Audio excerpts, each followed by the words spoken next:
ന്യൂസിലൻഡിന്റെ പല സ്ഥലങ്ങളിലിരുന്ന് Christ church മുതൽ അങ്ങേയറ്റം ഓക്ലൻഡ് വരെയുള്ള പല സ്ഥലങ്ങളിൽ, ഓക്ലൻഡ് ഫാങ്ക്രയിൽ നിന്ന് ആരെങ്കിലും ഉണ്ടോ എന്ന് എനിക്കറിയില്ല. ആ, ന്യൂസിലൻഡിന്റെ പല സ്ഥലങ്ങളിലിരുന്ന് ഈ ലൈവ് ടെലികാസ്റ്റ് ശ്രദ്ധിച്ചുകൊണ്ടിരിക്കുകയാണ്. എല്ലാവരെയും സന്തോഷത്തോടു കൂടി ഇന്നത്തെ ക്ലാസ്സിലേക്ക് സ്വാഗതം ചെയ്യുന്നു. ഇതിനകത്ത് കുറച്ച് പേര് വീട്ടിൽ തന്നെ ആയിരിക്കും, കുറച്ച് പേര് ജോലിയിലായിരിക്കും. എന്നിരുന്നാൽ തന്നെ ഇത്രയും പേർ, ഏകദേശം 20ഓളം പേരുണ്ടെന്ന് തോന്നുന്നു, 17ഓളം പേരോളം ഇപ്പൊ ഉണ്ട്. തീർച്ചയായിട്ടും കേൾക്കുന്ന എല്ലാവർക്കും ഇത് ഹൃദ്യമായ ഒരു അനുഭവമായി തീരട്ടെ എന്ന് ആത്മാർത്ഥമായി പ്രാർത്ഥിക്കുകയാണ്. ഞാൻ 38-ാം സങ്കീർത്തനത്തിലേക്ക് പ്രവേശിക്കുന്നതിന് മുൻപിട്ട് പട്ടക്കാർ വിശുദ്ധ കുർബാനയ്ക്ക് ദർഗായിൽ പ്രവേശിക്കുന്നതിന് മുൻപിട്ട്, അതായത് അപ്പവീഞ്ഞുകളെ കൈകളിലെടുത്ത് വാഴ്ത്തുന്നതിന് മുൻപിട്ട് പ്രാർത്ഥിക്കുന്ന, മുട്ടുകുത്തി പ്രാർത്ഥിക്കുന്ന ഒരു പ്രാർത്ഥനയുണ്ട്. ഇങ്ങനെയാണ് ഇത് പ്രാർത്ഥിക്കുന്നത്: പൈശാചികമായ സകല വ്യാപാരങ്ങളിൽ നിന്നും എന്റെ ബോധത്തെയും, ദുർമോഹത്തോടെ നോക്കാതിരിക്കുവാൻ എന്റെ കണ്ണുകളെയും, വ്യർത്ഥമായവ കേൾക്കാതിരിക്കുവാൻ എന്റെ ചെവികളെയും, നിന്ദ്യ പ്രവൃത്തികളിൽ നിന്ന് എന്റെ കൈകളെയും, നിന്നിൽ ചലിക്കത്തക്കവണ്ണം എന്റെ അന്തരേന്ദ്രിയങ്ങളെ നീ കാത്തുകൊള്ളണമേ. അങ്ങനെ ഞാൻ പൂർണ്ണമായി നിന്നിൽ ആയിത്തീർന്ന് നിന്റെ ദിവ്യരഹസ്യങ്ങളുടെ നൽവരം നിന്നിൽ നിന്ന് ഇപ്പോഴും എപ്പോഴും എന്നേക്കും പ്രാപിക്കുകയും ചെയ്യുമാറാകണമേ. ആമേ. കാരണം പഞ്ച ഇന്ദ്രിയങ്ങളെ അടക്കി നിർത്തിക്കൊണ്ട് വിശുദ്ധ കുർബാനയിലേക്ക് പ്രവേശിപ്പാൻ തക്കവണ്ണം ഒരു പട്ടക്കാരനെ യോഗ്യനാക്കണമേ എന്ന രീതിയിലുള്ള ഒരു പ്രാർത്ഥനയാണിത്. സത്യത്തിൽ ഒരു വിശുദ്ധ കുർബാന ആരംഭിക്കുന്നതിന്, ഒരു തൂയോബോ ശുശ്രൂഷ ആരംഭിക്കുന്നതിന് മുൻപിട്ട്, ഒരുക്ക ശുശ്രൂഷ ആരംഭിക്കുന്നതിന് മുൻപിട്ട് ഈ ഒരു പ്രാർത്ഥന അത്യധികം ഹൃദയസ്പൃക്കായിട്ട് നമ്മുടെ ജീവിതത്തിൽ, ഒരു പുരോഹിതന്റെ ജീവിതത്തിൽ നിലനിൽക്കുന്ന ഒന്നാണ്.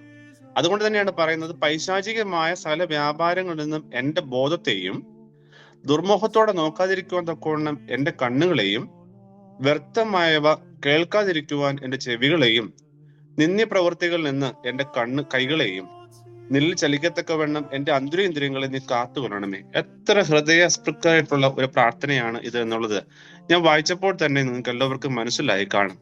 എന്നെ കേൾക്കുന്ന പ്രിയമുള്ളവരെ, ഞാനിത് ആമുഖമായി പറഞ്ഞു എന്ന് മാത്രം. ഈ ഒരു പ്രാർത്ഥന ഇന്നത്തെ വിശുദ്ധ വേദഭാഗവുമായിട്ട് കൂട്ടിച്ചേർത്ത് നിർത്തി നോക്കുമ്പോൾ അങ്ങേയറ്റം അർത്ഥവത്താണ്. 38-ാം സങ്കീർത്തനം എന്ന് പറയുന്നത് അനുതാപത്തിന്റെ സങ്കീർത്തനങ്ങളിൽ മൂന്നാമത്തേതായിട്ടും നല്ല ഒരു പ്രധാനപ്പെട്ട ഒരു സങ്കീർത്തനത്തിന്റെ, ഒരു അനുതാപത്തിന്റെ സങ്കീർത്തനവുമായും ഇത് കണക്കാക്കപ്പെടുന്നുണ്ട്.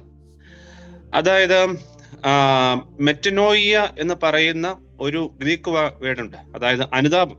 നമ്മളെല്ലാവരും അനുതാപം എന്ന് പറയുന്ന വാക്കിന് പ്രത്യേകപരമായിട്ട് ഒരു മീനിങ് തരേണ്ടുന്ന ആവശ്യകതയില്ല. മെറ്റനോയിയ എന്ന് പറയുന്നത് ഒരു ഗ്രീക്ക് വേർഡാണ്. അതിന്റെ അർത്ഥം എന്ന് പറയുന്നത് അനുതാപം എന്നാണ്.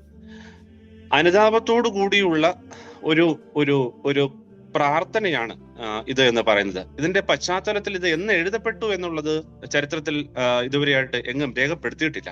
എന്നാൽ ദാവീദാണ് ഇത് എഴുതിയതെന്ന് കൃത്യമായിട്ടുള്ള രേഖകളുണ്ട്. അതുപോലെ തന്നെ ആ സങ്കീർത്തനത്തിന് വിശുദ്ധ വേദപുസ്തകമുണ്ട് എങ്കിൽ ആ സങ്കീർത്തനത്തിന്റെ തലക്കെട്ടായിട്ട് ദാവീദിന്റെ ഒരു ജ്ഞാപക സങ്കീർത്തനം എന്ന് തന്നെയാണ് എഴുതപ്പെട്ടിരിക്കുന്നത്. ജ്ഞാപകം എന്ന് പറയുമ്പോൾ കുന്തിരിക്കത്തോടു കൂടിയുള്ള ധൂപമാണ്, അതിനെയാണ് ജ്ഞാപകം എന്ന് പറയുന്നത്. ആ ധൂപം അർപ്പിച്ചുകൊണ്ടാണ് ഈ സങ്കീർത്തനം, ഈ ഒരു ഭാഗം ദൈവത്തിനോടുള്ള ഒരു അകമഴിഞ്ഞ സ്നേഹത്തെ മുൻനിർത്തി ദാവീദ് ഇവിടെ രചിക്കുവാൻ തക്കവണ്ണം ഉണ്ടായ സാങ്കത്യം എന്ന് പറയുന്നത്. അനുതാപത്തിന്റെ സങ്കീർത്തനങ്ങളിൽ 6-ാം അധ്യായവും 6-ാം സങ്കീർത്തനവും 32-ാം സങ്കീർത്തനവും ഓൾറെഡി നിങ്ങളിലേക്ക് വന്നു കഴിഞ്ഞു. ഇനി മൂന്നാമത്തേതായിട്ട് വന്നിരിക്കുന്നത് 38-ാമത്തെ സങ്കീർത്തനമാണ്. തീർച്ചയായിട്ടും ഈ അനുതാപത്തിന്റെ സങ്കീർത്തനം എല്ലാവർക്കും ഹൃദയഭേദകമായി മാറട്ടെ എന്ന് ആത്മാർത്ഥമായി പ്രാർത്ഥിക്കുകയാണ്. നമുക്ക് കുറച്ചൊക്കെ പ്രാക്ടിക്കലായിട്ട് ചിന്തിക്കുകയാണെങ്കിൽ നമ്മുടെ ഭവനങ്ങളിലെ സന്ധ്യാപ്രാർത്ഥനകളിലും അതേപോലെ തന്നെ നമ്മൾ ഏകമായിരുന്ന് പ്രാർത്ഥിക്കുമ്പോഴൊക്കെ ഈ സങ്കീർത്തന ഭാഗം വായിക്കുന്നത് വളരെയേറെ നല്ലതായിരിക്കും. ഒരു വേദനയോട് കൂടിയ, പൂർണ്ണ അനുതാപത്തോടു കൂടിയുള്ള ഒരു പ്രാർത്ഥനയാണ് ഈ 38-ാം സങ്കീർത്തനം എന്ന് പറയുന്നത്.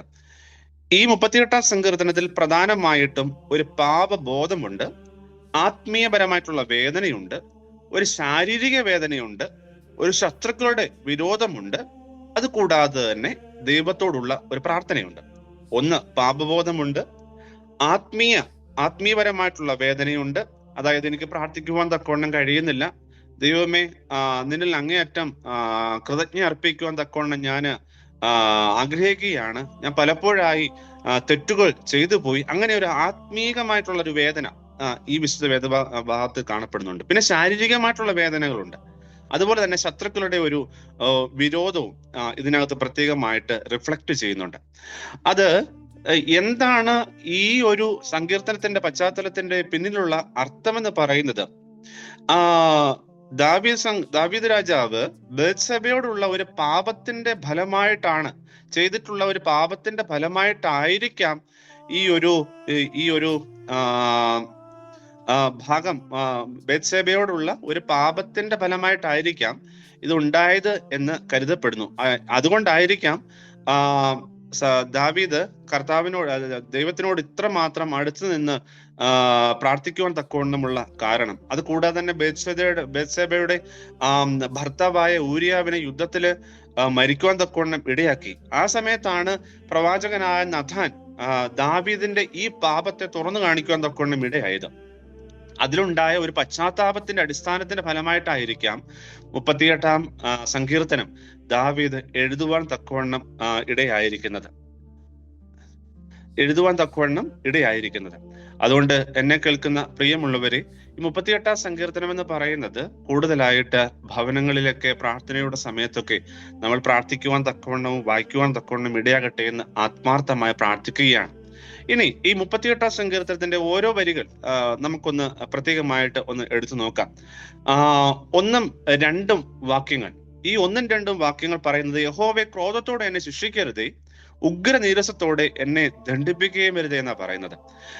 ക്രോധത്തോടെ എന്നെ ശിക്ഷിക്കരുതേ, ഉഗ്ര നീരസത്തോടെ എന്നെ ദണ്ഡിപ്പിക്കുകയും വരുതേ.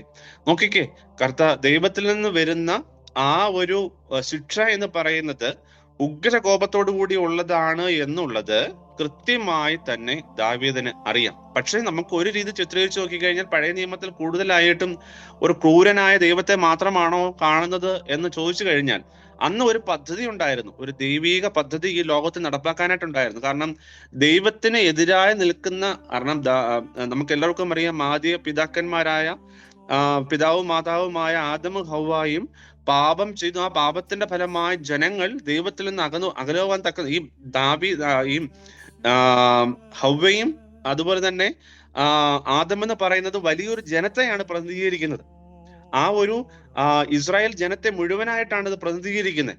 അവർ ഒത്തിരി പേർ ദൈവത്തിൽ നിന്ന് അകലുവാൻ തക്കവണ്ണം ഇടയായി. അതുകൊണ്ട് അവരെ എങ്ങനെയെങ്കിലും തിരിച്ചു കൊണ്ടുവരണമെന്നുള്ള ഒരു ദൗത്യം ദൈവത്തിന്റെ സന്നദ്ധയിൽ നിലനിന്നിരുന്നു. അതുകൊണ്ട് ചില സമയത്ത് ക്രൂരനായ ദൈവത്തെയും ചില സമയത്ത് സന്തോഷത്തോടു കൂടി എല്ലാവരെയും സ്വീകരിക്കുന്ന ദൈവത്തെയും കാണുവാൻ തക്കവണ്ണം ഇടയാകും. അതുകൊണ്ട് നമ്മൾ ഒരിക്കലും വിചാരിക്കരുത് പഴയ നിയമത്തില് കൂടുതലും ക്രൂരനായ ഒരു ദൈവത്തെയാണ് കാണുന്നത് എന്ന്. അതിന്റെ പിന്നിലുള്ള ഭാഗം ചരിത്ര പശ്ചാത്തലം ഇതാണ്. അതുകൊണ്ടാണ് 1ഉം 2ഉം വാക്യങ്ങളിൽ പറയുന്നത് ദൈവത്തിന്റെ കോപത്തിൽ നിന്ന് കരുണയിലേക്കുള്ള ഒരു പ്രാർത്ഥനയാണ് 1ഉം 2ഉം വാക്യങ്ങൾ എന്ന് പറയുന്നത്. 3 മുതൽ 8 വരെയുള്ള വാക്യങ്ങൾ പ്രത്യേകമായിട്ട് സൂചിപ്പിക്കുന്നത് ശരീരത്തിന്റെയും മനസ്സിന്റെയും വേദന അതിനകത്തുണ്ട്. അതായത് നീരസഹേതുവായി എന്റെ ദേഹത്തിന് സൗഖ്യമില്ല എന്ന് പറയുന്നു, പാപഹേതുവായി അസ്ഥികളിൽ സ്വസ്ഥതയില്ല എന്ന് പറയുന്നു, എന്റെ അകൃത്യങ്ങൾ എന്റെ തലയ്ക്ക് മീതെ കവിഞ്ഞിരിക്കുന്നു എന്ന് പറയുന്നു, ഭാരമുള്ള ചുമട് പോലെ അവ എനിക്ക് അതിഘനമായിരിക്കുന്നു എന്ന് പറയുന്നു. അപ്പോൾ ഒരു പാപത്തിൽ ഏതൊക്കെയോ ഒരു സാഹചര്യത്തിലൂടെ ദാവീദ് വന്ന് ഭവിക്കുകയുണ്ടായി. ആ പാപത്തിന്റെ അനന്തരഫലമായിട്ട് അതിൽ പശ്ചാത്തപിക്കുവാൻ തക്കവണ്ണം താൻ ആഗ്രഹിക്കുന്നു. ആ പശ്ചാത്താപത്തിന്റെ അവസ്ഥയിലേക്ക് പോകുവാൻ തക്കവണ്ണമുള്ള അവസ്ഥകളിലൂടെ പോകുന്ന സമയത്ത് തന്റെ മനസ്സിലുണ്ടാകുന്ന കാര്യങ്ങളാണ് കൃത്യമായി ഇവിടെ എഴുതി പ്രതിഫലിപ്പിച്ചിരിക്കുന്നത്. അതുകൊണ്ട് തന്നെയാണ് ഒരു മെഡിറ്റേഷൻ എന്ന രീതി, ഒരു അനുതാപത്തിന്റെ ഒരു സങ്കീർത്തനം എന്ന രീതിയിൽ തന്നെ കൃത്യമായി 38-ാം സങ്കീർത്തനം നമ്മളോട് സംസാരിക്കുന്നത്. അപ്പൊ 3 മുതൽ 8 വരെയുള്ള വാക്യങ്ങളിൽ ശരീരത്തിന്റെയും മനസ്സിന്റെയും വേദനയെ പറ്റിയിട്ട് കൃത്യമായി പറയുന്നുണ്ട്. ശരീരത്തിൽ ആശ്വാസമില്ല എന്ന് പറയുന്നുണ്ട്. പാപത്തിൽ ഭാരം കൊണ്ട് നിറഞ്ഞിരിക്കുന്നു എന്ന്, പാപത്തിന്റെ ഭാരം കൊണ്ട് ഞാൻ നിറഞ്ഞിരിക്കുന്നു എന്ന് പറയുന്നു. മുറിവുകൾ വേദനിക്കുന്നു, ശരീരം ക്ഷീണിച്ചിരിക്കുന്നു, ഹൃദയം തകർന്നിരിക്കുന്നു. ഇവയെല്ലാം ഈ 3 മുതൽ 8 വരെയുള്ള വാക്യങ്ങൾ കൃത്യമായിട്ട് പ്രതിപാദിച്ചിട്ടുണ്ട്. അതിനെ ഒരു വേദനയുടെ അനുഭവമായിട്ട് പറയാം. 1ഉം 2ഉം വാക്യം പാപത്തിന്റെ ഒരു പ്രാർത്ഥന ദൈവത്തിന്റെ സന്നിധിയിലേക്ക് പ്രാർത്ഥിക്കുവാൻ തക്കൊണ്ട് ഇടയായിരിക്കുന്നു എങ്കിൽ 3 മുതൽ 8 വരെയുള്ള ഭാഗങ്ങളിൽ അതൊരു വേദനയുടെ അനുഭവമായി ചിത്രീകരിക്കപ്പെട്ടിരിക്കുന്നു. 9ഉം 10ഉം വാക്യങ്ങളിൽ ദൈവത്തിന്റെ മുമ്പിൽ എല്ലാം തുറന്നിരിക്കുന്നു എന്ന് കൃത്യമായി ദാവീദ് രാജാവ് മനസ്സിലാക്കിയിരിക്കുകയാണ്. നോക്കിക്കേ, ഞാൻ മറ്റാരിലും ആശ്രയിക്കുന്നില്ല, എന്റെ ശരണം മുഴുവൻ ദൈവത്തെങ്കിലാകുന്നു എന്നുള്ള ഒരു ചിത്രീകരണമാണ് ദാവീദ് കൃത്യമായ രീതിയിൽ ഇവിടെ വിവരിച്ചിരിക്കുന്നത്. നോക്കിക്കേ, നമുക്ക് എന്തെല്ലാം പാപഭാരങ്ങളാണ് നമ്മുടെ ജീവിതത്തിലുള്ളത്. ഏതൊക്കെ പാപഭാരങ്ങൾ ശരീരം നമ്മൾ ഒന്ന് ചിന്തിച്ചു നോക്കിക്കേ. നമ്മൾ ഓരോ അനുദിന ജീവിതത്തിലും ചെയ്തിട്ടുള്ള പാപങ്ങളുടെ പട്ടിക നോക്കുകയാണെങ്കിൽ ദാവീദ് ഇവിടെ സൂചിപ്പിച്ചിട്ടുള്ളത് പോലെ ധാരാളം പാപങ്ങൾ നമ്മുടെ ശരീരത്തിൽ മുറുകെ പിടിച്ചിട്ടുണ്ട്. ആ പാപത്തിൽ നിന്ന് വിട്ടൊഴിഞ്ഞു നിൽക്കുവാനാണ് ഞാനും നിങ്ങളും ആഗ്രഹിക്കുന്നത്. ആ പാപത്തിൽ നിന്ന് മാറി നിന്ന് ദൈവത്തെ സ്തുതിക്കുവാനാണ് ഞാനും നിങ്ങളും ആഗ്രഹിക്കുന്നത്. അങ്ങനെ ആയിരിക്കുമ്പോൾ തീർച്ചയായിട്ടും നമ്മൾ ചിന്തിക്കേണ്ട ഒരു കാര്യമുണ്ട്. 9-ാം വാക്യത്തിൽ പറയുന്നത് പോലെ, കർത്താവേ, എന്റെ ആഗ്രഹമൊക്കെ നിന്റെ മുമ്പിൽ ഇരിക്കുന്നു, എന്റെ ഞരക്കം നിനക്ക് മറഞ്ഞിരിക്കുന്നതുമില്ല. അങ്ങനെയുള്ള ഒരു ബോധ്യം എന്റെ നിങ്ങളുടെയും മനസ്സിനെ ഭരിക്കുന്നുണ്ടോ എന്നുള്ളത് ഒന്ന് ചിന്തിക്കേണ്ടുന്ന ഒരു ആവശ്യകത, ചിന്തിക്കേണ്ടുന്ന ഒരു ഭാഗമാണ്. കാരണം അങ്ങനെ ഒരു ചിന്താഗതി എന്റെയും നിങ്ങളുടെ മനസ്സിലില്ല എങ്കിൽ അത് നമ്മളുടെ അഹങ്കാര മനസ്സിനെയാണ് എടുത്തു കാണിക്കുന്നത് എന്നുള്ള ഒരു ചിന്തയാണ് ഇതിൽ നിന്ന് പിൻപത്രമായിട്ട് കിട്ടുന്നത്.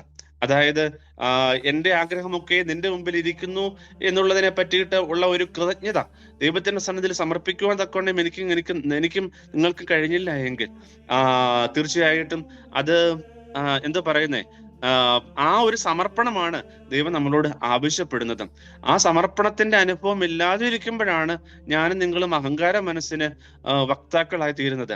ഞാൻ പിടിക്കുന്ന മുയലിന് 2 കൊമ്പ് എന്ന് പറയുന്ന പോലെ, അല്ലെങ്കിൽ 3 കൊമ്പ് എന്ന് പറയുന്നത് പോലെ ആ ഒരു ചിന്താഗതിയാണ് എന്നെ നിങ്ങളെ ഭരിക്കുന്നത് എങ്കിൽ, ഞാൻ ഉണ്ടാക്കിയെടുത്തിരിക്കുന്ന സത്കീർത്തികളെല്ലാം എന്നിൽ നിന്ന് മാത്രം ആവിർഭവിച്ചവയാണ് എന്നുള്ളൊരു ചിന്താഗതിയാണ് എന്നെ നിങ്ങളെ ഭരിക്കുന്നത് എങ്കിൽ, ഞാൻ ഉണ്ടാക്കിയെടുത്ത എല്ലാ കാര്യങ്ങളും, സാമ്പത്തികം ഉൾപ്പെടെയുള്ള എല്ലാ കാര്യങ്ങളും അത് എന്നിൽ മാത്രം നിക്ഷിപ്തമായിരിക്കുന്നു, എന്റെ കഴിവുകൊണ്ടാണ് ഞാൻ നേടിയെടുത്തിരിക്കുന്നത് എന്നുള്ള ഒരു ചിന്താഗതിയാണ് എന്നെ ഭരിക്കുന്നത് എങ്കിൽ, അല്ലെങ്കിൽ എന്റെ കുടുംബത്തിന്റെ പശ്ചാത്തലത്തിൽ, എന്റെ സമൂഹത്തിൽ ഞാൻ ചെയ്തു പോയിട്ടുള്ള പാപങ്ങളെല്ലാം ഐ ഡോണ്ട് കെയർ എന്ന് പറയുന്ന രീതിയിൽ തള്ളിക്കളഞ്ഞുകൊണ്ട് വീണ്ടും നമ്മൾ പാപത്തിന്റെ പട്ടികകളിലേക്കാണ് വീണ്ടും വീണ്ടും വഴുതി വീഴുവാൻ തക്കവണ്ണം ശ്രമിക്കുന്നത് എങ്കിൽ ഈ 9-ാം വാക്യത്തിന് ഇവിടെ പ്രസക്തിയില്ല.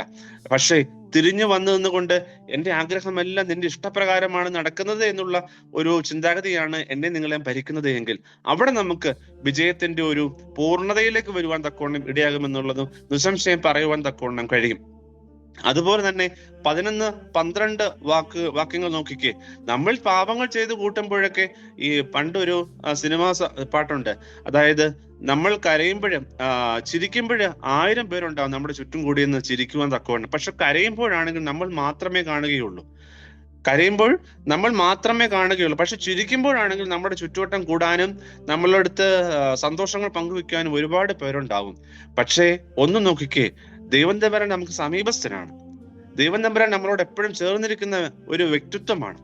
അതുകൊണ്ടാണ് പറയുന്നത്, നീ കരഞ്ഞാലും നീ ചിരിച്ചാലും നിനക്ക് നിന്റെ മുൻപാകെ നിനക്ക് വിളിപ്പുറത്ത് തന്നെ ഞാൻ ഉണ്ട് എന്ന്, നിനക്ക് അഭയസ്ഥാനം ഞാൻ നൽകുന്നു എന്ന്, നിനക്ക് എന്നും പരിചയം കോട്ടയുമായി എന്റെ ചിറകൻകീഴിൽ നീ വസിക്കുന്നു. നമ്മൾ എപ്പോഴും പ്രാർത്ഥിക്കുന്ന ഒരു പ്രാർത്ഥനയാണ്, ദൈവമേ നിന്റെ ചിറകൻകീഴിൽ എന്നെ മറച്ചുകൊള്ളണമേ എന്ന്. എന്താണ് ആ ചിറകൻ കീഴിനകത്ത് നമുക്ക് അഭയം പ്രാപിക്കുവാൻ തക്കവണ്ണം കഴിയുമെന്നുള്ള വലിയൊരു വിശ്വാസമുണ്ട്.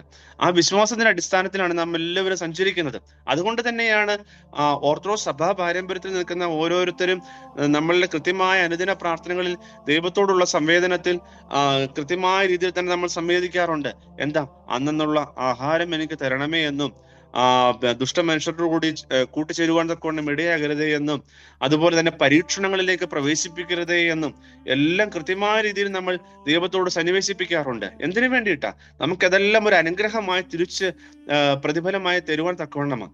അതുകൊണ്ട് തന്നെയാണ് ദൈവത്തോട് പ്രാർത്ഥിക്കുന്നത്, കർത്താവേ, എന്റെ ആഗ്രഹമൊക്കെയും നിന്റെ മുമ്പിൽ ഇരിക്കുന്നു, എന്റെ ഞരക്കം നിനക്ക് മറഞ്ഞിരിക്കുന്നില്ല, എന്നെ നെഞ്ചിടിക്കുന്നു, ഞാൻ വശം കെട്ടിരിക്കുന്നു, എന്റെ കണ്ണിന്റെ വെളിച്ചം എനിക്കില്ലാതെയായി. എന്റെ സ്നേഹിതന്മാരും കൂട്ടുകാരും എന്റെ ബാധ കണ്ട് മാറി നിൽക്കുക. കാരണം ഞാൻ ഇവിടെ വ്യസനിക്കുന്നത് കണ്ടിട്ട് എല്ലാവരും ദൂരത്ത് നിന്ന് മാത്രമേ സംസാരിക്കുന്നുള്ളൂ, ആരും അടുത്തോട്ട് വരുന്നില്ല. അത് നമ്മളൊന്ന് ചിന്തിച്ചു നോക്കുക. സാധാരണഗതിയില് നമ്മളെല്ലാം വിചാരിക്കും നമ്മൾ സമ്പാദിച്ചു കൂട്ടുന്ന എല്ലാ കാര്യങ്ങളും കൊണ്ട് നമുക്ക് പോകുവാൻ തക്കവണ്ണം ഇടയാക്കുന്നു എന്ന്. പക്ഷെ ഒന്ന് ചിന്തിച്ചു നോക്കിക്കേ, ഒരു ആരെങ്കിലും മരണശേഷം ആരെങ്കിലും ഒരു പെട്ടി തന്നു കഴിഞ്ഞാൽ ആ 6 അടി നീളമുള്ള ഒരു പെട്ടിയും അതിനപ്പുറം നമ്മൾ സമ്പാദിച്ചു കൂട്ടിയ ആ നല്ല കാര്യങ്ങൾ മാത്രമേ ഈ ലോകത്ത് നിലനിൽക്കുകയുള്ളൂ. അതിനപ്പുറത്തോട്ട് വേറെ ഒന്നും കാര്യങ്ങൾ നമ്മളിലേക്ക് വരികയില്ല. ഒന്ന് നോക്കിക്കേ, 6 അടി പെട്ടി ഉണ്ടെങ്കിൽ ആ പെട്ടിയിൽ നിമജ്ജനം ചെയ്തുകൊണ്ട് നമ്മൾ എവിടേക്ക് പോകുക? കല്ലറകളിലേക്ക് പോകുക. കല്ലറകളിലേക്ക് പോകുന്ന സമയത്ത് എന്ത് സംഭവിക്കുന്നു? നമ്മുടെ ബന്ധുമിത്രാദികളെല്ലാം ആ കല്ലറയുടെ അരികത്തിൽ നിന്നുകൊണ്ട് കരയുക മാത്രമേ ചെയ്യുകയുള്ളൂ. അതിനപ്പുറത്തോട്ടേക്ക് ആർക്കും വരാൻ സാധിക്കുകയില്ല. പിന്നെ നമ്മൾ ഉണ്ടാക്കിയെടുത്തിട്ടുള്ള പ്രതാപങ്ങളും അതുപോലെ തന്നെ സൗഭാഗ്യങ്ങളും, അതായത് നല്ല കാര്യങ്ങളും ചീത്ത കാര്യങ്ങളും മാത്രമായിരിക്കും നമുക്ക് പിന്നാമ്പുറത്ത് പറയുവാൻ തക്കവണ്ണമുള്ളത്. അതിനപ്പുറത്തോട്ട് നമ്മൾ ഉണ്ടാക്കിയ സൗഭാഗ്യങ്ങളോ നമ്മുടെ പുത്രിപുത്ര സമ്പത്തുകളോ അല്ലെങ്കിൽ മറ്റെന്തെങ്കിലും ദൈവം തമ്പുരാൻ നമുക്ക് തന്നിരിക്കുന്ന വലിയ കാര്യങ്ങളോ, സാമ്പത്തികപരമായിട്ടുള്ള ഭൗതികപരമായിട്ടുള്ള കാര്യങ്ങൾ ഒന്നും നമുക്ക് പിന്നാലെ വരുവാൻ തക്കവണ്ണം ഇടയാകുകയില്ല. അതുകൊണ്ട് എന്നെ കേൾക്കുന്ന പ്രിയമുള്ളവരെ, എത്രത്തോളം പാപങ്ങൾ ചെയ്തു കൂട്ടി ചിന്തകൾ മലിനസപ്പെടുത്തി കഴിഞ്ഞാലും നമ്മൾ ഒന്ന് ചിന്തിക്കുക, ദൈവിക സന്നിധിയിലായിരിക്കുന്ന നാം ഓരോരുത്തരും ദൈവത്തിന്റെ മുൻപിൽ ഇരുന്നു കൊണ്ട് പ്രാർത്ഥിക്കുമ്പോൾ, ദൈവമേ നിന്റെ ആഗ്രഹപ്രകാരം എന്നെ വഴി നടത്തണമേ എന്നുള്ളൊരു ചിന്താഗതി എന്നെ നിങ്ങളെയും ഭരിക്കുവാൻ തക്കവണ്ണം കഴിയട്ടെ. അതുപോലെ തന്നെ വീണ്ടും 13ഉം 14ഉം വാക്യങ്ങൾ പറയുന്നത് അവിടെ വലിയൊരു മൗനത്തിലാണ് ദാവീദ്. ആ മൗനം എന്ന് പറയുമ്പോൾ വലിയൊരു കൺഫെഷനാണ്. ഞാൻ പാപം ചെയ്തു പോയി, ഇനി എന്ത് ചെയ്യാനായിട്ട് പറ്റും? ആ പാപത്തിന് മുൻപിൽ നിന്റെ സന്നിധിയിലേക്ക് ഞാൻ തുറന്നു പറയുന്നു. എന്റെ പാപങ്ങളെല്ലാം നിന്റെ സന്നിധിയിലേക്ക് ഞാൻ തുറന്നു പറയുകയാണ്. അതുകൊണ്ട് അവയൊക്കെ എന്റെ ജീവിതത്തിൽ നിന്ന് മാറ്റിത്തരണമേ. 13-ാം സങ്കീർത്തനം ഇങ്ങനെ പറയുന്നു, എങ്കിലും ഞാൻ ചെകിടനെ പോലെ കേൾക്കാതെ ഇരുന്നു, വായ തുറക്കാതെ ഊമനെ പോലെ ആയിരുന്നു. ഞാൻ കേൾക്കാതെ മനുഷ്യനെ പോലെയും വായിൽ പ്രതിവാദമില്ലാത്തവനെ പോലെയുമായിരുന്നു. അടുത്ത വാക്യമാണ് ഈ സങ്കീർത്തനത്തിലെ ഏറ്റവും കോർ ആയിട്ടുള്ള വാക്യം എന്ന് പറയുന്നത്. യഹോവേ നിന്നിൽ ഞാൻ പ്രത്യാശ വെച്ചിരിക്കുന്നു. വേദപുസ്തകത്തിന്റെ വിവിധ ഭാഗങ്ങളിൽ അങ്ങനെയുള്ള ഒരു വാക്യം നമുക്ക് കാണുവാൻ തക്കവണ്ണം ഇടയാവും. യോശുവ ദീർഘദർശി പറയുന്നുണ്ട്, ഞാനും എന്റെ കുടുംബവുമോ യഹോവയെ സേവിക്കുമെന്ന് പറയുന്നുണ്ട്. പുതിയ നിയമ പശ്ചാത്തലത്തിലേക്ക് പോകുമ്പോൾ മുടിയനായ പുത്രൻ പറയുന്നുണ്ട്, എന്താ അപ്പൊ ഞാനും നിന്നോടും സ്വർഗത്തോടും തെറ്റ് ചെയ്തു പോയി, നിന്റെ പുത്രനെന്ന് വിളിക്കപ്പെടുവാൻ തക്കവണ്ണം ഞാൻ യോഗ്യനല്ല. നിന്റെ ഭവനത്തിൽ ഒരു കൂലിക്കാരനെ പോലെയെങ്കിലും എന്നെ കൈക്കൊള്ളണമേ. അതുപോലെ തന്നെ ദാവീദ് രാജാവ് ഇവിടെ പറയുകയാണ്, യഹോവേ നിന്നിൽ ഞാൻ പ്രത്യാശ വെച്ചിരിക്കുകയാണ്. നീ എന്നിൽ നിന്ന് എല്ലാ പാപമാലിന്യങ്ങളെയും എടുത്തു കളയുവാൻ തക്കവണ്ണം കപ്പാസിറ്റി ഉള്ള ഒരാളാണ്. അതുകൊണ്ട് തീർച്ചയായിട്ടും എന്റെ പാപത്തിന്റെ നിന്റെ ചുമലിലേക്ക് വെക്കുവാൻ തക്കവണ്ണം ഞാൻ ഇടയാകുന്നു. എന്നിട്ട് വീണ്ടും പറയുന്നു, എന്റെ ദൈവമായ കർത്താവേ നീ ഉത്തരം മരളും, അവർ എന്നെ ചൊല്ലി സന്തോഷിക്കരുത് എന്ന് ഞാൻ പറഞ്ഞു. വീണ്ടും 16ഉം 20ഉം വാക്യങ്ങളിൽ പറയുന്നത് പോലെ തന്റെ പാപം അവിടെ ഏറ്റുപറയുകയാണ്. തന്റെ പാപം അവിടെ ഏറ്റുപറഞ്ഞുകൊണ്ട് ദൈവത്തിന്റെ സന്നദ്ധിയിൽ പശ്ചാത്താപത്തോടു കൂടി ഇരുന്ന് കരയുകയാണ്, വിലപിക്കുകയാണ് ദാവീദ് രാജാവ്. ബത്ശേബയോട് ചെയ്തു പോയിട്ടുള്ള അപരാധങ്ങളെ ഓർത്തുകൊണ്ട് നഥാൻ പ്രവാചകൻ തന്റെ ആ ഒരു പാപത്തെ എടുത്തു പറയുവാൻ തക്കവണ്ണം ഇടയായതുകൊണ്ട് ദാവീദ് രാജാവ് താൻ അഭയം പ്രാപിക്കുവാൻ തക്കവണ്ണം കടപ്പെട്ടിരിക്കുന്ന ദൈവത്തിന് മുൻപാകെ ഇരുന്നു കൊണ്ട് ശിരസുകളെ നമിച്ചുകൊണ്ട് പ്രാർത്ഥിക്കുവാൻ തക്കവണ്ണം ഇടയായിരിക്കുന്നു. പാപത്തെ ഏറ്റുപറയുന്നു. ആ പാപത്തിന്റെ പട്ടികയിൽ നിന്ന് ദാവീദിന് മാറുവാൻ തക്കവണ്ണവും ദൈവം അവനെ ശുദ്ധീകരിക്കുവാൻ തക്കവണ്ണവും അവസാനം ഒരു പ്രാർത്ഥനയോടുകൂടി ആ സങ്കീർത്തനം അവസാനിപ്പിക്കുവാൻ തക്കവണ്ണം ഇടയായിരിക്കുന്നു. യഹോവേ എന്നെ കൈവിടരുതേ, എന്റെ ദൈവമേ എന്നോട് അകന്നിരിക്കരുതേ, എന്റെ രക്ഷയാകുന്ന കർത്താവേ എന്റെ സഹായത്തിന് വേഗം വരണമേ. അത്രമാത്രം കൃത്യമായിട്ടുള്ള ഒരു ബോധ്യം ദാവീദിന് അവിടെയുണ്ട്. അതുകൊണ്ട് തീർച്ചയായിട്ടും ദാവീദ് രാജാവ് നമുക്ക് കാട്ടിത്തരുന്ന ഏറ്റവും വലിയ ഭൗതികതയുടെ അടയാളം എന്ന് പറയുന്നത്, ഞാൻ എന്തൊക്കെ കാര്യങ്ങൾ ചെയ്തു കൂട്ടിയാലും, ഞാൻ എത്ര രാജാവ് എന്ന് പറഞ്ഞു കഴിഞ്ഞാലും, ഞാൻ എത്ര ഇസ്രായേൽ ജനതയുടെ ഇടയിൽ ഞാൻ എത്ര ഉന്നതൻ എന്ന് പറഞ്ഞു കഴിഞ്ഞാലും, ദൈവത്തിന്റെ സന്നദ്ധിയിൽ ഞാൻ ഒന്നുമില്ലാത്തവനാണ്. എന്നെ ഏൽപ്പിച്ചിരിക്കുന്ന ദൗത്യം ഞാൻ അവനാൽ ശിരസാൽ വഹിക്കുന്നു. ഞാൻ ചെയ്തു കൂട്ടിയിട്ടുള്ള പാപത്തിന്റെ മുൻപാകെ ഞാൻ എപ്പോഴൊക്കെയോ ദൈവത്തിൽ നിന്ന് അകന്നു പോയി പാപം ചെയ്തു കൂട്ടി. ആ പാപം ചെയ്തു കൂട്ടിയ സമയത്ത് ദൈവത്തിൽ നിന്ന് അകന്നു പോകാൻ തക്കവണ്ണം ഞാൻ ശ്രമിച്ചു. പക്ഷേ ഞാന് വീണ്ടും പശ്ചാത്താപത്തിന്റെ അവസ്ഥയിലൂടെ ആരൊക്കെയോ എന്റെ കണ്ണ് തുറപ്പിച്ച് വീണ്ടും ദൈവത്തിന്റെ സന്നിധിയിലേക്ക് എന്നെ തിരിച്ചു വിടുവാൻ തക്കവണ്ണം ഇടയായിരിക്കുന്നു. ദൈവത്തിന്റെ സന്നിധിയിൽ ആയിരിക്കുന്ന സമയത്ത് എന്റെ സുഹൃത്തുക്കളെല്ലാം എന്റെ പാപത്തെ കണ്ടുകൊണ്ട് അവർ മാറ്റം വന്നിരിക്കുന്നു. എന്റെ വിലാപം കണ്ടുകൊണ്ട് അവരെല്ലാം എല്ലെന്ന് ഓടി ഉളച്ചു. പക്ഷേ എനിക്ക് അഭയകേന്ദ്രമായി ഇപ്പോഴും എന്റെ അടുക്കൽ നിലനിൽക്കുന്നത് എന്റെ ദൈവം തമ്പുരാൻ മാത്രമാണ്. അവനിൽ മാത്രമാണ് എനിക്ക് അഭയം പ്രാപിക്കുവാൻ തക്കവണ്ണമുള്ളത്. അതുകൊണ്ട് ദൈവത്തിന്റെ സന്നദ്ധിയിൽ നന്ദിയോടെ പ്രാർത്ഥിപ്പാൻ തക്കവണ്ണമാണ് ഞാൻ ആഗ്രഹിക്കുന്നത്. അതുകൊണ്ട് തന്നെയാണ് കൃത്യതയോടുകൂടി ദാവീദ് രാജാവ് അടിസ്ഥാനപരമായി അവിടെ പറഞ്ഞിരിക്കുന്നത്, യഹോവേ, നിന്നിൽ ഞാൻ പ്രത്യാശ വെച്ചിരിക്കുന്നതുകൊണ്ട് നീ എന്നെ രക്ഷിക്കും. ഇങ്ങനെ പറഞ്ഞ് അവസാനിപ്പിക്കുന്നു, യഹോവേ, എന്നെ കൈവിടരുതേ, എന്റെ ദൈവമേ, എന്നോട് ഒരിക്കലും അകന്നിരിക്കരുതേ, എന്റെ രക്ഷയാകുന്ന കർത്താവേ, എന്റെ സഹായത്തിന് വേഗം വരണമേ. ദാവീദ് രാജാവ് ഇത്രമാത്രം ഹൃദ്യമായ അനുഭവത്തിലൂടെ ദൈവത്തോട് ഇങ്ങനെ നിലവിളിച്ച് പ്രാർത്ഥിക്കണമെങ്കിൽ അവര് തമ്മിലുള്ള ആ ഒരു ബന്ധം എത്രമാത്രം ദൃഢമാണ് എന്ന് നാം തന്നെ ഒന്ന് ചിന്തിച്ചു നോക്കുക. അതുപോലെ തന്നെയാണ് നമുക്ക് നമ്മുടെ സുഹൃത്ത് എന്ന രീതിയിൽ തന്നെ ദൈവത്തോട് സംവേദിക്കുവാൻ തക്കവണ്ണം കഴിയും. നമ്മുടെ ഒരു കൂട്ടുകാരൻ എന്ന രീതിയിൽ തന്നെ, നമ്മുടെ ഒരു ജീവിത പങ്കാളി എന്ന രീതിയിൽ തന്നെ ദൈവത്തോട് നമുക്ക് സംവേദിക്കുവാൻ തക്കവണ്ണവും സംസാരിക്കുവാൻ തക്കവണ്ണം കഴിയും. ആ സംസാരം നടക്കുമ്പോഴാണ്, ആ അനുതാപത്തിന്റെ അവസ്ഥയിലേക്ക് ചെല്ലുമ്പോഴാണ് ഞാൻ ആദ്യം സൂചിപ്പിച്ച ഗ്രീക്ക് പദമായ മെറ്റനോയി എന്ന് പറയുന്ന ആ അനുതാപത്തിന്റെ അവസ്ഥ. മെറ്റനോയി എന്ന് പറയുമ്പോൾ അനുതാപത്തിന്റെ ഏറ്റവും അഗാധമായ തലമാണ്. അതുകൊണ്ട് തന്നെയാണ് ആ മെറ്റനോയി എന്ന് പറയുന്ന വാക്ക് അവിടെ ഉപയോഗിച്ചിരിക്കുന്നത്. അതുകൊണ്ട് ആ അനുതാപത്തിന്റെ അവസ്ഥയിലേക്ക് എനിക്ക് നിങ്ങൾക്കും വരാൻ തക്കവണ്ണം കഴിയുന്നുണ്ട് എങ്കിൽ ദാവീദ് രാജാവിന്റെ മനസ്സിന് പരിവർത്തനം വന്ന പോലെ എന്റെയും നിങ്ങളുടെയും മനസ്സ് പരിവർത്തനം വരുവാൻ തക്കവണ്ണവും ദൈവത്തോട് കൂടുതൽ ഇഴുകി ചേർന്നിരുന്നുകൊണ്ട് അവനെ പ്രാപിപ്പാൻ തക്കവണ്ണം നമുക്കിടയാകും. എപ്പോഴും നമ്മളുടെ സാധാരണഗതിയിൽ നമ്മുടെ ലിറ്റർജിയിലെ എല്ലായിടത്തും അനുതാപത്തിന് ഏറ്റവും വലിയ പ്രാധാന്യം കൊടുക്കുന്നുണ്ട്. എപ്പോഴും അനുതാപത്തിലേക്ക് വരണമെന്നാണ് പറയുന്നത്. ആ അനുതാപത്തിലേക്ക് വന്നെങ്കിൽ മാത്രമേ നമ്മളുടെ വിശുദ്ധമായിട്ടുള്ള കൂദാശകളും വിശുദ്ധ കുർബാനയും എല്ലാം നമ്മൾ അതിനകത്ത് ഭാഗവാക്കായിരിക്കുന്നത് കൊണ്ട് അർത്ഥം ലഭിക്കുകയുള്ളൂ. എല്ലാം പഠിപ്പിക്കുന്നത് അത് തന്നെയാണ്. അതിപ്പോൾ മാമോദിസയായാലും വിശുദ്ധ വിവാഹ കൂദാശയായാലും ഏത് കൂദാശകൾ എടുത്ത് നോക്കിക്കോ, അവയിലെല്ലാം അനുതാപത്തിന്റെ അനുഭവത്തിലോട്ട് വന്നതിന് ശേഷം മാത്രമാണ് ആ കൂദാശകൾ ഓരോന്നും നമ്മൾ സ്വീകരിക്കുവാൻ തക്കവണ്ണം ഇടയാകുകയുള്ളൂ. വിവാഹ കൂദാശയുടെ അനുഭവത്തിൽ തന്നെ നിൽക്കുമ്പോൾ ഭാര്യയും ഭർത്താവും വരനും വധുവുമായിരിക്കുന്ന അവർ കർത്താവിന്റെ പരിശുദ്ധ റൂഹായുടെ ആവാസപ്രകാരം കഴുത്തിലേക്ക് അല്ലെങ്കിൽ കിരീടത്തിന്റെ ആവാസം അവിടെ ഉണ്ടാകുമ്പോൾ അവിടെ നോക്കിക്കേ, ആ പാപങ്ങൾ വിട്ടൊഴിഞ്ഞ് രണ്ടുപേർ ഒന്നായിത്തീരുന്ന ആ സന്ദർഭത്തിൽ ആ പാപത്തിന്റെ പട്ടികയിൽ നിന്നൊക്കെ വിട്ടൊഴിഞ്ഞ് ഞങ്ങൾ ഏകമായിരുന്നു കൊണ്ട് ദൈവത്തെ സ്തുതിക്കുമെന്നുള്ള ദൃഢപ്രതിജ്ഞയാണ് അവിടെ എടുക്കുന്നത്. വിശുദ്ധ കുർബാനയുടെ അനുഭവത്തിലേക്ക് വരുമ്പോൾ നോക്കിക്കേ, കർത്താവ് സെഖ്യുവൽ മാളികയെ സ്ഥാപിച്ചതായിട്ടുള്ള ആ വിശുദ്ധ കുർബാന ഭയഭക്തി ബഹുമാനത്തോടു കൂടി അനുതാപത്തിന്റെ അവസ്ഥയിൽ ഞങ്ങളത് ഏറ്റെടുക്കുന്നു എന്നാണ് പ്രാർത്ഥിച്ചുകൊണ്ടാണ് നമ്മൾ ഓരോ ദിവസവും വിശുദ്ധ കുർബാനയുടെ അനുഭവത്തിലേക്ക് പോകുന്നത്. അങ്ങനെ ഏത് കൂദാശ എടുത്ത് നോക്കിക്കോ, അല്ലെങ്കിൽ ഏത് ശുശ്രൂഷ എടുത്ത് നോക്കിക്കോ, അവിടെയെല്ലാം നമ്മൾ എന്താണ്, അനുതാപത്തിന്റെ അവസ്ഥയിലൂടെയാണ് നമ്മൾ എവിടേക്ക് പോകുന്നത്, ആ കൂദാശയുടെ സംസർഗത്തിലേക്ക് പോകുന്നത്. അത് നമ്മുടെ ഭവനത്തിന്റെ അന്തരീക്ഷമായാലും, ആ ഭവനം എന്ന് പറയുന്ന ആ ഭവനത്തിന്റെ അന്തരീക്ഷത്തിൽ നിന്നുകൊണ്ട് പ്രാർത്ഥിക്കുമ്പോഴായാലും നമ്മളുടെ ഹൃദയത്തിന്റെ ശോധനയാണ് അവിടെ ഏറ്റവും മർമ്മപ്രധാനമായിട്ട് നിൽക്കുന്നത്. ഹൃദയത്തിൽ എപ്പോൾ സ്നേഹവും ദൈവത്തോടുള്ള ഒരു അനുതാപവും ഉണ്ടാകുന്നുണ്ടോ അവിടെ നമുക്ക് വിജയിക്കുവാൻ തക്കവണ്ണം കഴിയും. അവിടെ വിജയത്തിന്റെ പൂർത്തീകരണത്തിലേക്ക് എത്തുവാൻ തക്കവണ്ണം കഴിയും.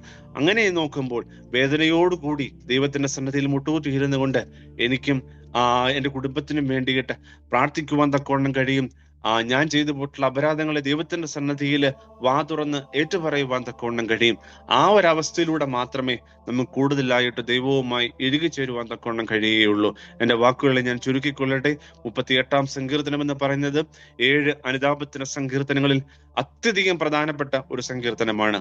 ദാവീദ് രാജാവ് തെറ്റ് ചെയ്തു പോയി എന്ന് താൻ തന്നെ ബോധ്യപ്പെട്ടത് കൊണ്ട് ദൈവത്തിന്റെ സന്നദ്ധിയിൽ ഇരുന്നു കൊണ്ട് എന്റെ കൂടെ മറ്റാരില്ലെങ്കിൽ പോലും ഞാൻ പ്രത്യാശയോടുകൂടി ദൈവത്തിന്റെ സന്നദ്ധിയിൽ ഇരുന്നു കൊണ്ട് പ്രാർത്ഥിക്കുവാൻ തക്കവണ്ണം തയ്യാറെടുക്കുന്നു എന്ന് പറഞ്ഞുകൊണ്ട് ദാവീദ് രാജാവ് ഹൃദയവേദനയോടുകൂടി നുറുങ്ങിയ ഹൃദയത്തോടുകൂടി പ്രാർത്ഥിക്കുവാൻ തക്കവണ്ണം ഇടയായിരിക്കുക. ആ നുറുങ്ങിയ ഹൃദയം എന്ന് പറയുന്നത് കൃത്യമായ അടിവരയിട്ട് പറയേണ്ടുന്ന ഒരു വാക്കാണ്. നുറുങ്ങിയ ഹൃദയത്തോടു കൂടി ദൈവത്തോട് ചേർന്നിരിക്കുവാൻ തക്കവണ്ണം എനിക്കും നിങ്ങൾക്കും കഴിയുന്നുണ്ട് എങ്കിൽ ദൈവം നമുക്ക് സമീപസ്ഥനാണ്, പിടിക്കുവാൻ തക്കവണ്ണം അങ്ങേയറ്റ സമീപസ്ഥനാണ്. അതുകൊണ്ട് എന്നെ പ്രിയമുള്ളവരെ, ദൈവത്തിന്റെ സന്നിധിയിലായിരിക്കുന്ന നാം ഓരോരുത്തരും പാപത്തിന്റെ ഭാരമെല്ലാം ദൈവത്തിന്റെ സന്നിധിയിലേക്ക് ഇറക്കി വെച്ച് അവൻ നമ്മുടെ പാപങ്ങളെ പൊറുക്കും എന്നുള്ള ചിന്താഗതി കൂടുതൽ ഭരിക്കുവാൻ തക്കവണ്ണം എനിക്ക് നിങ്ങൾക്ക് ഇടയാകട്ടെ എന്ന് ആത്മാർത്ഥമായി പ്രാർത്ഥിച്ചുകൊണ്ട് എന്റെ വാക്കുകളെ ചുരുക്കുന്നു. എല്ലാവർക്കും കൃത്യമായ ഒരു MBBSന്റെ എക്സാമിന്റെ അനുഭവം ഉണ്ടാകട്ടെ എന്ന് ആത്മാർത്ഥമായി പ്രാർത്ഥിക്കുന്നു. ഇത് പരീക്ഷയ്ക്ക് വേണ്ടിയിട്ട് മാത്രമുള്ള ഒരു പഠനമല്ല, അതിനപ്പുറമായി ആ 38-ാം സങ്കീർത്തനം, അനുതാപത്തിന്റെ എല്ലാ സങ്കീർത്തനങ്ങളും കൃത്യമായി ഭവനത്തിന്റെ ആരാധനകളിൽ പ്രാർത്ഥിക്കുന്നത് കൊണ്ട്, തീർച്ചയായിട്ടും വായിക്കുന്നത് കൊണ്ട് നമുക്ക് ഒരു ഹൃദയശുദ്ധീകരണം ഉണ്ടാകുവാൻ തക്കവണ്ണം ഇടയാകും. അതുകൊണ്ട് തന്നെയാണ് അനുതാപത്തിന്റെ സങ്കീർത്തനങ്ങൾ തന്നെ അതിന് പേര് ഇട്ടിരിക്കുന്നത്.